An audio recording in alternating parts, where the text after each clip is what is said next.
स्वागत है दोस्तों आपका अपने चैनल पर। आज हम UP police second shift Hindi paper के एनालाइज करने जा रहे हैं जो आज हुआ था। जो आज पेपर दिए वो भी अपना मिलान कर लेंगे और जिनका आगे वाली शिफ्ट में है वो भी पेपर देख लेंगे कैसे आ रहे हैं, किस टॉपिक से किसने प्रश्न आ रहे हैं, उसी हिसाब से अपना 1-2 दिन में रिवीजन कर लेंगे। तो टाइम ना ख़राब करते हुए हम लोग सीधे प्रश्न की ओर बढ़ते हैं। तो निम्नलिखित में से ईदगाह किसके द्वारा लिखी गई है? तो यह प्रेमचंद जी द्वारा लिखी गई है। इसका ऑप्शन नंबर डी सही हो जाएगा। आपको याद होगा क्लास 9 या 10th में ईदगाह था जिसमें हामिद चिमटा उमटा खरीदता था, तो वो ईदगाह प्रेमचंद की कहानी है। दूसरा प्रश्न है, अरे वाह आपका आगमन तो आकस्मिक है, इसमें कौन सा विराम चिन्ह? जब आपको किसी के आश्चर्य या दुख हो तो वहाँ पर कौन सा होता है? विस्मयादि बोधक होता है। तो यहाँ पर ऑप्शन नंबर बी सही हो जाएगा, विस्मयादि बोधक चिन्ह। निम्नलिखित में से कौन सी कविता रामधारी सिंह दिनकर जी की है? अब यह है पूछा और 3 कविताएं इनकी नहीं है। जयदत्त जैसे इसमें जवानी का झंडा जो है यह किसकी नहीं, किसकी है? रामधारी सिंह दिनकर की है। यामा आप जानते हैं, यामा अतीत के चलचित्र महादेवी की है, जयदत्त वध उनकी है, मैथिली शरण गुप्त जी की। कोयले की दलाली में मुँह काला होना, इसमें क्या होगा? बुरी संगत का परिणाम हमेशा बुरा होता है। ऑप्शन नंबर डी इसका सही आंसर हो जाएगा। गूले नगमा किसकी रचना है? जहाँ तक मेरा मानना है कि आपकी इस शिफ्ट में पिछली शिफ्ट से रचनाएं ज़्यादा कठिन पूछी गई हैं, फिर भी इनका सही है, ये ऑप्शन नंबर डी सही हो जाएगा। फिराक गोरखपुरी की रचना है ये। अगला प्रश्न, निम्नलिखित में से वोल्गा से गंगा किसके द्वारा लिखी गई? यह यात्रा वृत्तांत है जो राहुल संकीर्तन द्वारा लिखा गया है। इसका ऑप्शन नंबर ए सही हो जाएगा। नीचे दिए गए शब्द युग्मों से गलत लिंग का परिवर्तन पहचानिए। अब इसमें बताना है कौन सा गलत हुआ है। तो इन्होंने देखिए कबूतर कबूतरी मार दिया है जो कि एकदम सही है। शिष्य शिष्य ये भी सही है। उल्लू मादा उल्लू ये भी सही है। गुणवान का गुणवती होता है, यहाँ पर बुद्धिमती लिखा हुआ है, यही इनका गलत हो जाएगा। लुटिया शब्द का बहुवचन, लुटिया शब्द का लुटियाँ सही हो जाएगा एकदम, ऑप्शन नंबर बी। किस पद उपवाक आदि की विशेषता दिखाने के लिए शब्द के नीचे एक रेखा खींचते हैं?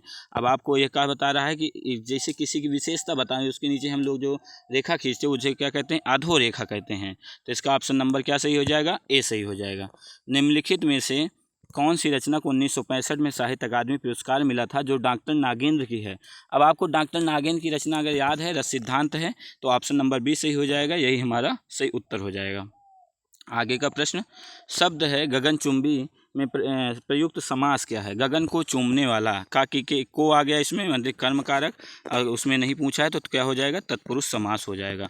निंदा का विलोम क्या होगा? निंदा मतलब बुराई करना, स्तुति मतलब प्रशंसा करना। रसगुल्ले में मिठास अधिक है, वाक्य में रेखांकित शब्द का विशेषण बताएं। मिठास, मीठा से बना है मिठास, इसीलिए इसका ऑप्शन नंबर ए सही हो जाएगा। हर्षचरित किसकी रचना है? अब देखिए ये संस्कृत के हैं, लेकिन और जो 3 कवि लिखे गए हैं, महादेव वर्मा, नरेंद्र देव, ये बाणभट्ट की रचना है, ऑप्शन नंबर सी। गेहूं के साथ घुन भी पिसता है, ये आप लोग काफ़ी बार सुने होंगे। इसका मतलब होता है दोषी के साथ निर्दोष भी पीसा जाता है, परेशान होता है। चंद्रमा, शंख, कपूर किस शब्द के अनिकार्थी शब्द हैं? अब जिन्होंने मारा है ठीक है, लेकिन अब जो मतलब वो भी ठीक है, लेकिन ये सही हो जाएगा क्या? अम्बुज हो जाएगा इसका। इन्होंने पर्यायवाची समझ लिया। अब आते हैं 35वें प्रश्न पर। मंदिर में जाने के बाद मन को शांति मिली है, इस वाक्य में काल पहचानिए। यह कौन सा काल है? इसका ऑप्शन नंबर ए क्या सही हो जाएगा? आसन्न भूतकाल, यही सही हो जाएगा। पुरुषवाचक सर्वनाम के कितने भेद होते हैं? ये आपको पता है, मैं उत्तम तुम मध्यम बाकी जानने। तो ये पुरुषवाचक के 3 भेद होते हैं, इसीलिए यहाँ पर ऑप्शन नंबर ए सही हो जाएगा। 37वां प्रश्न, जिसकी ऊपर की ओर भुजा हो, इस वाक्यांश के उचित शब्द बताएं। क्या कहते हैं? ऊपर, ऊपर मतलब ऊर्ध्व, भुजा मतलब बाहु, तो ऊर्ध्व बाहु। 37 का ऑप्शन नंबर ए सही हो जाएगा। निम्नलिखित में से जुआरी शब्द के अंत में कौन सा प्रत्यय लगा है? अब जुआ होगा हमारा मूल शब्द, और उसके अंत, मूल शब्द के अंत में जो शब्द लगा होता है वही हमारा प्रत्यय हो जाता है, और मूल शब्द के पहले जो लगा होता है वही हमारा उपसर्ग हो जाता है। तो 38 का ऑप्शन नंबर क्या सही हो जाएगा? सी सही हो जाएगा। अगला प्रश्न क्या है? पुत्र शब्द का पर्यायवाची हमको बताना है, तो पुत्र शब्द का सही आंसर क्या हो जाएगा? ऑप्शन नंबर बी क्या हो जाएगा? तनुज सही हो जाएगा। अग्रज, अनुज ये सब भाई का है, सहोदर मतलब भाई का है, ये तीनों सब बड़े छोटे और भाई के हैं, लेकिन तनुज किसका है? पुत्र का है। 40 नंबर प्रश्न क्या है? निम्नलिखित में से किस शब्द में उपसर्ग प्रयुक्त किया गया है? तो यही मूल शब्द को हटा के जो बचता है वही हमारा उपसर्ग हो जाएगा किसी शब्द के आगे। यहाँ पर ऑप्शन नंबर सी उपवन हो जाएगा। गीतांजलि का सही संधि विच्छेद, गीत जोड़ अंजलि, यहाँ पर कौन सा संधि हो जाएगा? दीर्घ स्वर संधि है, गीत जोड़ अंजलि, ऑप्शन नंबर सी। 42वें प्रश्न का उस विकल्प का चयन कीजिए जो दिए गए मुहावरे का सही अर्थ है। मुंह पर कालिख लगना, अब कालिख लगना मतलब कलंक लग जाना, ऑप्शन नंबर 42 का ए सही हो जाएगा।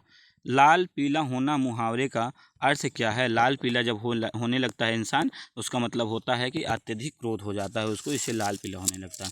तो 43 का ऑप्शन नंबर ए सही है। 44 का आचार्य शब्द का पुल्लिंग शब्द है। आचार्य शब्द का पुल्लिंग शब्द क्या है? आचार्य हो जाएगा। क्या हो जाएगा? 44 का ऑप्शन नंबर ए सही हो जाएगा। जंगल शब्द का पर्यायवाची शब्द है। जंगल का क्या पर्यायवाची है? वायु का हवा होता है, अग्नि का आग होता है, बाघ का जानती हैं आप, कांतार हो जाएगा। जंगल का क्या सही हो जाएगा? कांतार हो जाएगा। 45 का ऑप्शन नंबर बी सही हो जाएगा। 46 नंबर प्रश्न है, निम्नलिखित में से धृतराष्ट्र टाइल्स किसके द्वारा लिखी गई है? तो ऑप्शन नंबर बी इसका सही हो जाएगा, नमिता सिंह द्वारा लिखी गई है। देखिए यहाँ पर इस शिफ्ट में जो भी रचनाएं पूछी गई हैं वह सभी रचनाएं क्या हैं? कठिन हैं, थोड़ा सा अस्तर है उन रचनाओं का। अब अगला प्रश्न क्या है? कमजोर शब्द में कौन सा उपसर्ग है? तो जोर हमारा मूल शब्द है, उसमें जो आगे शब्द लगता है वही हमारा उपसर्ग हो जाता है, कम हो जाता है। ऑप्शन नंबर सी सही हो जाएगा। ईमानदार शब्द में कौन सा विशेषण है? ईमानदार में क्या है? गुणवाचक। कैसे गुणवाचक है इसको हम आपको थोड़ा सा बता देते हैं 1 मिनट में। गुणवाचक इसलिए है क्योंकि ये इसकी विशेषता बता रहा है। संख्या मतलब जब कोई गिनती गिननी होती है। सार्वनामिक मतलब जो आप सर्वनाम पढ़े हैं उसमें से 5 सर्वनाम है, उसी के विशेषण बनते हैं। व्यक्तिवाचक सर्वनाम होता ही नहीं है, विशेषण होता ही नहीं है, इसीलिए यहाँ पर क्या हो जाएगा? गुणवाचक विशेषण। विषैला शब्द का अर्थ क्या है? जिसमें विष हो, ऑप्शन नंबर बी सही हो जाएगा 49 नंबर का। 50वां प्रश्न क्या है? निर्देशक चिन्ह या रेखिका चिन्ह का प्रयोग किया जाता है। अब ये बता रहे पूछ रहे हैं निर्देशक चिन्ह कब लगते हैं? संवादों में, वार्तालापों के नामों के बाद, ऑप्शन नंबर डी सही हो जाएगा। किसका? 50 नंबर का। 51 नंबर प्रश्न है, जीवित चीज़ों का अध्ययन क्या कहलाता है? तो यह क्या कहलाता है दोस्तों?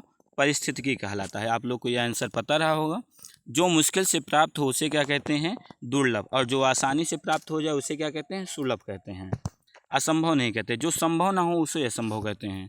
अब 53 से 55 यानी इस बार आप देखेंगे कि गद्यांश भी 3 प्रश्न आते हैं। अभी तक 5 प्रश्न पूछे जाते थे लेकिन अब केवल 3 प्रश्न पूछे जाते हैं। तो अब हम लोग गद्यांश सॉल्व कर लेंगे। पहला प्रश्न है, गद्यांश में शिक्षा को किस रूप में बताया गया है? तो इसमें चारों ऑप्शन में से देखने के बाद पहला ऑप्शन इसका सही है। अज्ञान के अंधकार को दूर करने और ज्ञान का प्रकाश फैलाने का माध्यम ही क्या कहलाता है? शिक्षा के रूप इसमें बताए गए हैं। तो 53 का ऑप्शन नंबर क्या सही हो जाएगा दोस्तों? ए सही हो जाएगा। अब बढ़ेंगे 54 नंबर प्रश्न पे। गद्यांश के अनुसार प्राचीन भारत में कौन सी शिक्षा प्रणाली प्रचलित थी? तो आपको भी पता होगा, आप इस गद्यांश को पढ़ें चाहे ना पढ़ें, लेकिन आपको यह पता होगा कि प्राचीन भारत में कैसी व्यवस्था प्रचलित थी? गुरुकुल शिक्षा प्रणाली प्रचलित थी। अब 55वें प्रश्न पर ऑप्शन नंबर ए उसका सही हो जाएगा। 55वें प्रश्न, गद्यांश के अनुसार नारी शिक्षा के संदर्भ में अनुच्छेद में से क्या तर्क दिया गया है? अब एक शिक्षित माँ पूरे परिवार को शिक्षित कर सकती है, यह भी एकदम तर्क से आप कर सकते थे। नहीं पढ़ना चाहते, समय कम था, फिर भी आप इसको ऑप्शन नंबर ए मार देते तर्क से भी, तो यह आपका सही हो जाएगा। अब 56 नंबर प्रश्न से आपका जीएस का प्रश्न आ जा रहा है, और जीएस का प्रश्न अभी मैं 10 मिनट बाद फिर से अपलोड कर रहा हूँ, आप लोग उसको भी देख लीजिएगा। और आपके इस प्रश्न में कितने प्रश्न बन रहे हैं उसको भी आप कमेंट करके हमको बताइएगा। धन्यवाद दोस्तों।